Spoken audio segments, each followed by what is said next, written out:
नमस्कार, hot topic में आपका स्वागत है। मैं हूं अखिलेश शर्मा। दिल्ली की मुख्यमंत्री रेखा गुप्ता ने 27 साल बाद सत्ता में लौटी बीजेपी सरकार का पहला बजट आज पेश किया। उन्होंने 1 लाख करोड़ के इस बजट को ऐतिहासिक बताया और कहा कि 28,000 करोड़ रुपए के पूंजीगत व्यय से बीजेपी सरकार दिल्ली में सड़क, पुल, जल निकासी, ट्रांसपोर्ट और अन्य सार्वजनिक सेवाओं में व्यापक सुधार करेगी। मुख्यमंत्री ने कहा कि यह बजट दिल्ली को एक स्मार्ट और आधुनिक शहर में बदलने की दिशा में एक मजबूत कदम है। वहीं विधानसभा में नेता प्रतिपक्ष आतिशी ने इस बजट को हवाई बजट करार दिया। बड़े गर्व के साथ मैं आज इस सदन के समक्ष बताना चाहती हूं कि इस बार का दिल्ली सरकार का बजट ऐतिहासिक है। 1 लाख करोड़ रुपए का प्रस्तावित किया गया है। 1 लाख करोड़ रुपए का बजट प्रस्तावित किया गया है। 1 लाख करोड़ रुपए का बजट। मोदी जी को मिले एक एक वोट का कर्ज चुकाऊंगी और दिल्ली वालों की दीदी रेखा हूं, जनता के हित में काम करके दिखाऊंगी। ये हवाई बजट है। इस 1 लाख करोड़ के बजट का कोई आधार नहीं है। दिल्ली सरकार के पास 1 लाख करोड़ का राजस्व कहीं से नहीं आने वाला है। और इसी वजह से जो कल हम सवाल उठा रहे थे कि आर्थिक सर्वेक्षण, इकोनॉमिक सर्वे सदन पटल पर क्यों नहीं रखा गया, इसीलिए नहीं रखा गया क्योंकि उसमें जो तथ्य हैं, उसमें जो आंकड़े हैं, उसमें जो विश्लेषण है, आज इस हवाई बजट की सारी हवा निकाल देता। मुख्यमंत्री रेखा गुप्ता ने पिछली आम आदमी पार्टी सरकार को घेरा। उन्होंने कहा कि उसी की नीतियों के चलते दिल्ली पिछड़ती चली गई। मुझे यह बताते हुए अत्यंत दुख होता है कि पिछले 10 सालों में विकास के हर पैमाने पे दिल्ली फिसलती गई, लगातार फिसलती गई। जर्जर सड़कें, दूषित यमुना, सीवर ओवरफ्लो, स्वास्थ्य सुविधाओं की दयनीय स्थिति, वायु प्रदूषण के कारण से ये समझ में आता है कि पिछली सरकार के शासन और नीतियां जो थी उसके कारण से दिल्ली की जनता कितनी त्रस्त रही। पिछली सरकार ने दिल्ली की अर्थव्यवस्था को दीमक की तरह खोखला किया, दीमक की तरह। अपने विकसित दिल्ली बजट में बीजेपी ने उन तमाम वादों को पूरा करने की कोशिश की है जो उसने विधानसभा चुनाव के दौरान दिल्ली की जनता से किए थे। सबसे बड़ा वादा था महिलाओं को हर महीने 2,500 रुपये देने का। इसके लिए महिला समृद्धि योजना है जिसके लिए 5100 करोड़ रुपए का प्रावधान किया गया है। मातृत्व वंदन योजना के लिए 210 करोड़ रुपए, जिसमें कि गर्भवती महिलाओं को 21,000 रुपये दिए जाएंगे। यमुना की सफाई बड़ा मुद्दा था, इसके लिए 500 करोड़ का प्रावधान। पानी और स्वच्छता के लिए 9,000 करोड़ रुपए। झुग्गी बस्तियों के विकास के लिए 696 करोड़। अटल कैंटीन की स्थापना के लिए 100 करोड़। आयुष्मान योजना जिसमें कि 5 लाख टॉपअप, 2,144 करोड़ का प्रावधान किया गया है। साथ ही सामाजिक पेंशन योजना के लिए 3,227 करोड़ का प्रावधान किया गया है। इसके अलावा मुख्यमंत्री ने नई उद्योग नीति लाने और हर 2 साल में ग्लोबल इन्वेस्टर समिट के आयोजन का भी ऐलान किया। इस बजट पर दिल्ली की जनता की क्या राय है, आपको सुनाते हैं। दिल्ली में इस बार प्रदूषण एक बड़ा मुद्दा था, यमुना की सफाई एक बड़ा मुद्दा था। यमुना की सफाई और आधारभूत ढांचे पर तकरीबन 9,000 करोड़ रुपया और 13,000 करोड़ रुपए की घोषणा की गई है। किस तरीके से देखते हैं आप इस बजट को? इसको मैं बहुत अच्छे तरीके से देखता हूँ कि चलो जो नई सरकार आ रही है उन्हें पता है कि उन्हें वोट किस रीज़न से मिला है, एंड अगर वो आगे यमुना नदी को सही में साफ़ करना चाहती है एंड उसको करे। जस्ट लाइक ये नहीं कि उन्होंने मशीन घुमा दी, कुछ घुमा दी बस दिखाने के लिए। अगर एक्चुअली उसमें रिजल्ट्स आते हैं तो ये बहुत ज़्यादा अच्छी बात होगी। और रही बात एजुकेशन की, तो सरकारी स्कूल को साफ करने से सरकारी स्कूल अच्छा नहीं हो जाता। अच्छा। वो बच्चा वही रहता है कभी कभार। आप एक बार वो वहाँ पे बहुत सारे नॉर्म्स की जरूरत है। आप कभी कभार कह रहे हैं केवल बिल्डिंग बनाने से काम नहीं बनने वाला। नहीं, बिल्डिंग तो आप कहीं भी बना दो। ये देखो टीचर, काफी लोगों का यही रहता है कि टीचर्स नहीं होते हैं। टीचर नहीं है, नहीं टीचर नहीं है स्कूल में, सरकारी में। हमारा बच्चा सरकारी में पढ़ता है, स्कूल में टीचर नहीं है। आज तक जितनी भी बसें आई हैं वो सारी किराए पे हैं, लाला बनियों की बसें हैं। आज तक सरकार ने कोई बस नहीं खरीदी है। और जितने भी एम्प्लॉइज़ है जिसको भी डीए ग्रेड पे लागू करने के लिए बोला था पहली सरकार ने, और ये सरकार भी उस मुद्दे पे बात करने को तैयार नहीं है। कोई भी काम ये सरकार भी नहीं कर रही है, पहली सरकार ने भी नहीं करी है। जितनी बसें आई हैं सारी प्राइवेट स्कीम की बसें आई हैं, कोई क्लस्टर स्कीम। तो अब तो सरकार कह रही है कि हम 3000 इलेक्ट्रिक बसें खरीदेंगे। इलेक्ट्रिक बसें भी सारी प्राइवेट स्कीम के तहत आ रही हैं, जिसमें ड्राइवर प्राइवेट कंपनी के रखे जा रहे हैं जी। कितनी सरकारें हैं लेकिन ट्रांसपोर्ट को कोई किसी ने ध्यान नहीं दिया। बसें सर मिल रही हैं कि नहीं? कहाँ मिली? 2-2 घंटे खड़े रहो, 3 घंटे बसें ही नहीं होती।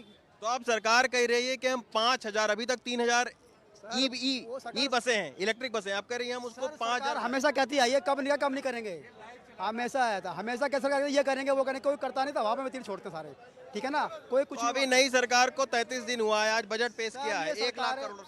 सरकार तो पहले 27 साल पहले भी यही थी बीजेपी की, जब मतलब खुलाना थे तब भी ऐसे ही था, आज भी ऐसे ही है, कोई भी आ रहा है तो। मेरे हिसाब से सबसे पहले तो इनको दिल्ली के विकास के ऊपर जोर देना चाहिए। जो सड़क हो, सीवर हो, है ना, और चाहे कुछ भी है, बिजली के मेन ये है कि बिजली के बिलों पे जो जनता को इन्होंने लुभावने वादे करके बिजली का छूट दी थी, पर छूट कुछ नहीं थी।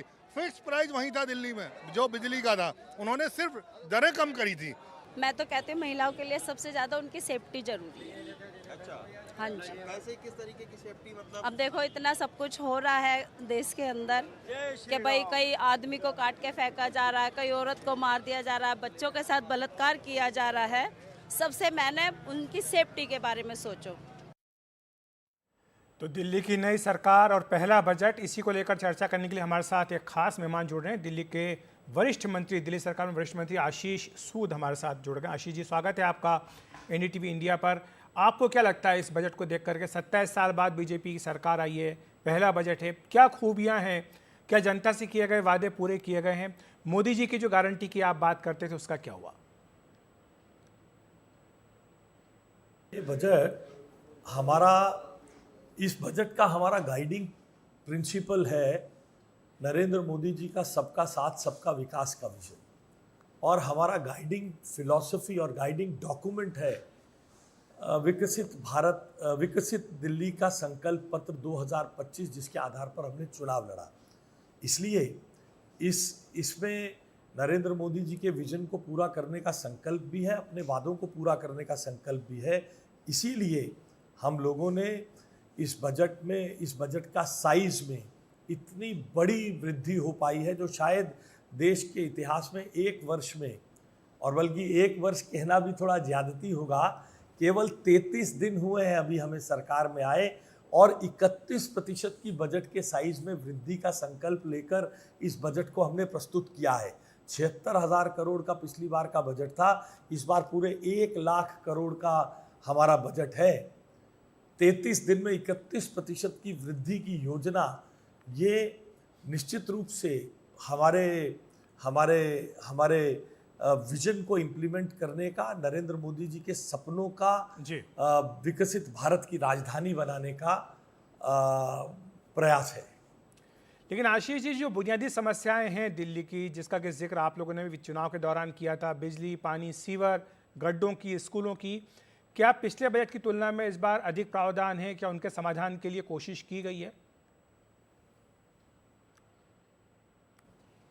देखिए, हमारी सरकार ने पहले की सरकारों की तरह केवल लिप सर्विस नहीं दी है। हमने एजुकेशन के सेक्टर में लगभग 18% की वृद्धि की है पिछले बजट के मुकाबले। पिछले बजट में लगभग 16,000 करोड़ रुपए, और इस बजट में 19,000 करोड़ रुपए से ज़्यादा के बजट का प्रावधान है, जिससे न केवल इंफ्रास्ट्रक्चर सुधरेगा, बल्कि ऐसे इक्विपमेंट्स और ऐसे तरह की शिक्षा हम बच्चों को देना चाहते हैं जिससे वे समाज के लिए, दिल्ली के लिए उपयोगी तंत्र बने। दिल्ली के हेल्थ सेक्टर को आगे बढ़ाने के लिए आप कल्पना कीजिए, पिछली सरकार ने 8,000 करोड़ रुपए बजट देकर बहुत बड़ी बड़ी बातें की थी। 12,800 करोड़ रुपए के बजट प्रावधान, यानी लगभग 50%, 48% की वृद्धि के साथ हम दिल्ली की स्वास्थ्य व्यवस्था, जिसमें हम आयुष्मान भारत को भी लेकर आ गए हैं, यहाँ तक लेकर आए हैं।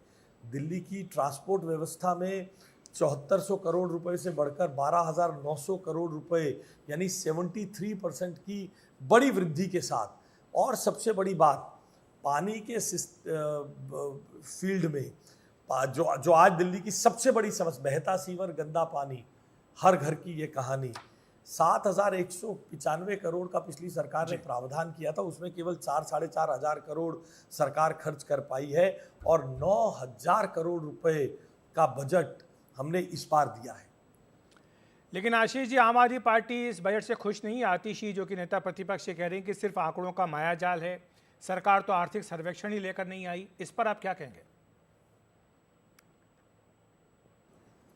देखिए, जिस संविधान के जिस पार्ट में बजट का जिक्र है उसमें आर्थिक सर्वे जैसी कोई चीज का जिक्र नहीं है।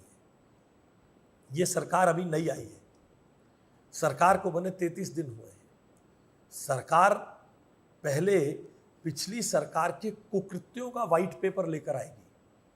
हम पिछले 10 साल 11 साल में दिल्ली की आर्थिक बदहाली के व्हाइट पेपर को लेकर आएंगे और दिखाएंगे कि कैसे इस सरकार ने दिल्ली के साधनों को लूटने का, बर्बाद करने का काम किया है।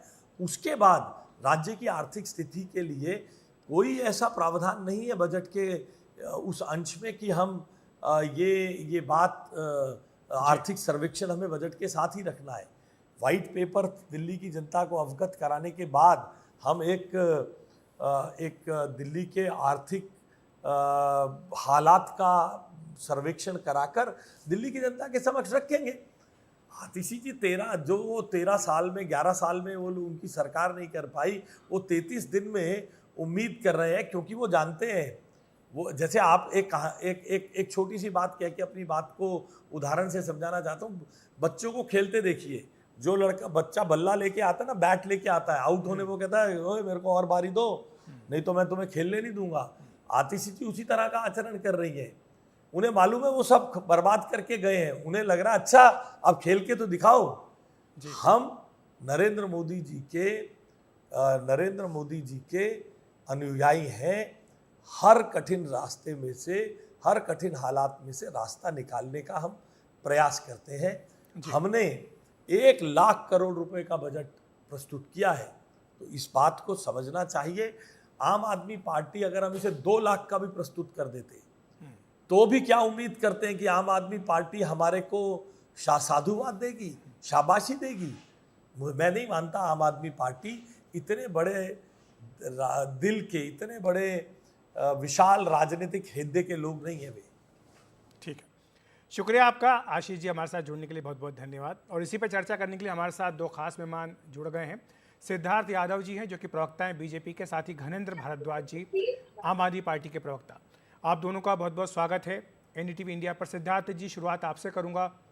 जो बात आशीष जी भी कह रहे थे, लेकिन सवाल यही उठता है मन में कि अगर 1 लाख करोड़ का बजट लेकर के आई है बीजेपी की सरकार, तो संसाधन कहां से आएंगे? क्या दिल्ली की स्थिति इस तरह की है कि जो तमाम घोषणाएं आपने की थी, जिनके लिए बजट में प्रावधान भी किया गया, उनके लिए, सबके लिए पर्याप्त मात्रा में धन उपलब्ध हो पाएगा? देखिए अखिलेश जी, दिल्ली आज जिस जंक्चर पे खड़ा हुआ है, ये एक बहुत महत्वपूर्ण जंक्चर है। इस बात में कोई दोहराई नहीं कि आम आदमी पार्टी की जो 10-11 साल की सरकार रही, उनने दिल्ली को बर्बादी की कगार पर ले जाकर के खड़ा कर दिया। और दिल्ली के जितने संसाधन थे, दिल्ली के पास जितने साधन थे, उन सबको अपने राजनीतिक हितों को साधने के लिए खत्म करने का प्रयास किया। पर बहुत उम्मीदों के साथ दिल्ली की जनता ने इसीलिए सत्ता का परिवर्तन करते हुए, विकास को चुनते हुए भारतीय जनता पार्टी की सरकार को चुना है। अब जब एडवर्टीजमेंट्स का बजट योजनाओं से ज्यादा नहीं होगा, जब जल बोर्ड का स्कैम नहीं होगा, जब पैसे को शीश महल बनाने के लिए इस्तेमाल नहीं किया जाएगा, जब करप्शन पर कर्ब किया जाएगा, जब स्वास्थ्य के नाम पर लूट नहीं मचाई जाएगी, जब शिक्षा का ढकोसला दिखा करके जनता के पैसे को नहीं लूटा जाएगा, तो वही पैसा जनता के विकास के लिए खर्च होगा। इन्होंने बनाया शीश महल। हमारी सरकार झुग्गियां बनाने का काम करेगी, झुग्गियों में सुविधाएं देने का काम करेगी, वहां पर लोगों को अच्छे आवास, अच्छी स्थितियां देने का काम करेगी, विकास करने का काम करेगी। इन्होंने झूठ बोला था, पर उस झूठ को आज दिल्ली की जनता ने हटाया। मैं मानता हूं कि इतना ऐतिहासिक बजट दिल्ली के लिए आया है। दिल्ली की जनता आशावान है और उम्मीदों के साथ इस बजट का स्वागत कर रही है। और यह दिल्ली की विकास गाथा की एक नई शुरुआत हुई है, जो दिल्ली की एक अच्छी विकास गाथा को लिखेगी। घनेंद्र जी, जो बात सिद्धार्थ जी कह रहे हैं, जो बात आशीष जी ने भी कही कि 1 लाख करोड़ क्या, वो तो 2 लाख 5 लाख करोड़ का बजट भी ले आते तो भी कोई आम आदमी पार्टी साधुवाद तो देने वाली थी नहीं। विपक्ष में है तो आप आलोचना तो करेंगे ही। देखिए अखिलेश जी, विपदा सरकार का जो हवाई बजट है उसका पैमाना कुछ भी नहीं है। कोई इकोनॉमिक सर्वे नहीं हुआ, कोई इनके पास आधार नहीं। खुद आशीष सूद कह रहे हैं कि हमारी सरकार तो अभी 33 दिन पुरानी है। 33 दिन पुरानी सरकार ने कैसे असेसमेंट करा, कैसे ये असेसमेंट कर लिया कि दिल्ली में 1 लाख करोड़ रुपए का रेवेन्यू आएगा तो कहां से आएगा, कैसे आएगा? कोई इनके पास रोड मैप नहीं है, सिवाय क्योंकि आशीष जी ने कहा कि मोदी जी कहना ही है। मोदी जी कहना ही का मतलब कि झूठ बोलने में, जुमले बोलने में, ये सब लोग मोदी जी कहना है। जैसे मोदी जी 11 साल से झूठ बोलते आ रहे, वैसे ये लोग झूठ बोलते आ रहे। दिल्ली में पहली बार हुआ है, भारतीय जनता पार्टी की सरकार ने पहले बजट में बता दिया कि इनकी इंटेंशन क्या है। इनकी इंटेंशन वही है कि दिल्ली के सरकारी स्कूल का बेड़ा गर्क कर दो, दिल्ली की शिक्षा व्यवस्था का बेड़ा गर्क कर दो। लेकिन जो वादे किए थे, घोषणा पत्र में थे घनेंद्र जी, वो तो सबके लिए प्रावधान किया गया है। शिक्षा की आप बात करें, शिक्षा का बजट भी बढ़ा दिया गया है। अखिलेश जी, मैंने देखो सिद्धार्थ जी को भी सुना, आशीष जी को सुना, मेरा एक बार वर्जन ले लीजिए, फिर मैं आपके हाँ नहीं आपका सुन रहे, लेकिन मैं आपको सिर्फ टोक रहा था कि बता रहा हूं। नहीं, मैं कह रहा हूं कि जो बजट है, अगर आप पूरे बजट को देखोगे, भारतीय जनता पार्टी ने सिवाय झूठ बोलने के इस बजट में कुछ नहीं करा। और सबसे 3 बड़ी बातें, जिन 3 चीजों पे दिल्ली की इकोनॉमी चल रही थी, दिल्ली का गवर्नेंस मॉडल चल रहा था, एजुकेशन को बर्बाद कर दिए। पहली बार एजुकेशन का बजट दिल्ली में पिछले 11 सालों में 20% से नीचे गया। हमारी सरकार थी 22 से 25% बजट रहता था एजुकेशन पे। तो बजट की साइज भी तो देखिए, साइज अगर बढ़ी है तो उस हिसाब से परसेंटेज होगा ना। मैं क्या नहीं साइज, परसेंटेज की साइज और परसेंटेज के हिसाब से बता रहा हूं। और पहली बार हेल्थ केयर का जो बजट है उसको डिक्रीज किया गया। जो दिल्ली एमसीडी को बजट चाहता था दिल्ली सरकार से, उसे कम किया गया कि दिल्ली की सफाई व्यवस्था चौपट हो जाए, दिल्ली के सरकारी स्कूल बर्बाद हो जाए, दिल्ली के सरकारी अस्पताल बर्बाद हो जाए, मोहल्ला क्लिनिक बंद हो जाए, लोगों की दवाइयां बंद हो जाए, लोगों का इलाज बंद हो जाए। सारी व्यवस्था इस बजट में। और मैं फिर कह रहा हूं, भारतीय जनता पार्टी झूठों की पार्टी, जुमलेबाजों की पार्टी है। इनकी सरकार ने दिल्ली के लोगों से जो 2 ठीक है घनेंद्र जी, आपकी बात हो गई। सिद्धार्थ जी के पास जाना चाहता हूं। जी मैं आऊंगा आपके पास। सिद्धार्थ जी, आपने सुना घनेंद्र जी को, वो कह रहे हैं कि सारी बातें जो हैं वो धरातल से अलग हैं, वास्तविकता से परे हैं, और इनको पूरा कर पाना मुश्किल है, क्योंकि ये जो बातें की जा रही हैं इनके पीछे कोई आधार नहीं है। शिक्षा की बात वो कह रहे हैं कि शिक्षा का बजट पिछले 10 वर्ष में सबसे कम प्रतिशत आवंटन इस बजट में किया गया है। देखिए अखिलेश जी, मैं कहता हूं कि दिल्ली के आज कोई भी जो भी व्यूअर आपके शो को देख रहा होगा, वो वापस अपने जो मत उसने दिया, जो विश्वास उसने जताया, उस पर खुश हुआ होगा। उसको विश्वास हो गया कि मैंने ठीक वोट दिया, कि मैंने भाजपा की सरकार बनाई। ये क्या बातें कर रहे हैं आप? क्या था एब्सोल्यूट शिक्षा का बजट पहले, क्या हो गया है आज? 8,000 करोड़, 6,000 करोड़ बढ़ना, वो बढ़ना होता है कि घटना होता है? माननीय मंत्री जी अभी आपके शो पर बता करके गए हैं क्या बजट बढ़ा, शिक्षा का पहले बजट क्या था और आज क्या बजट था। एक बात घनेंद्र जी ने ठीक कही, उनने कहा कि भारतीय जनता पार्टी ने अपनी मंशा इस बजट में स्पष्ट कर दी, बिल्कुल स्पष्ट कर दी। हमारी मंशा थी कि जिन राजनीतिक कारणों से दिल्ली को लूटा जा रहा था, अब वो नहीं होगा। आपने आयुष्मान भारत से दिल्ली की जनता को वंचित रखा, अब वो नहीं होगा। दिल्ली की जनता को जीवन बीमा मिलेगा। दिल्ली आज स्वास्थ्य जैसी, सड़क जैसी, सीवर जैसी मूलभूत सुविधाओं के लिए लड़ रहा है। आज हमने कहा है कि पानी के लिए, स्वास्थ्य के लिए 9,000 करोड़ का आवंटन हमने किया है। 200 करोड़ तो केवल नजफगढ़ ड्रेन के लिए हमने दिए हैं। हम नए 40 वाटर ट्रीटमेंट प्लांट बनाने जा रहे हैं। 500 करोड़ हमने यमुना की सफाई के लिए दिया है, क्योंकि हम दिल्ली को बदलना चाहते हैं। झूठ किसने बोला था, ढकोसला किसने दिया था, वो तो हमने सोचा है, देखा है। हमने देखा है क्या आपने झुग्गियों में वादा किया था और क्या आपने किया। ठीक है सिद्धार्थ जी, मैं माफी चाहूंगा, समय की कमी है। घनेंद्र जी का संक्षेप में जवाब।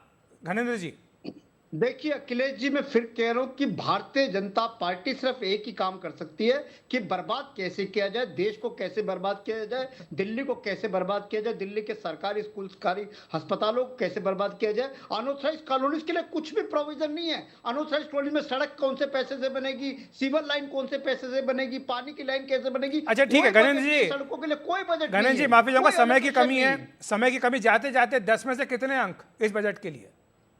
10 में से 0/0 अभी तक जो भारतीय जनता पार्टी की सरकार है, सरकार है 0/0 भारतीय जनता पार्टी को। मैं नहीं, दिल्ली के लोग नंबर दे रहे, सिवाय झूठ बोलने के, नोटंकी करने के। पिछले 30 दिन में उन्होंने कुछ नहीं करा। चलिए ठीक है, नोटंकी ठीक है, माफी चाहूंगा, मेरे पास समय की कमी है। घनेंद्र जी, सिद्धार्थ जी, आपका शुक्रिया हमारे साथ जुड़ने के लिए। और वक्त है मोटोरोला प्रेजेंट्स हेडलाइंस का। हेलो मोटो। Motorola, India's leading 5G smartphone brand.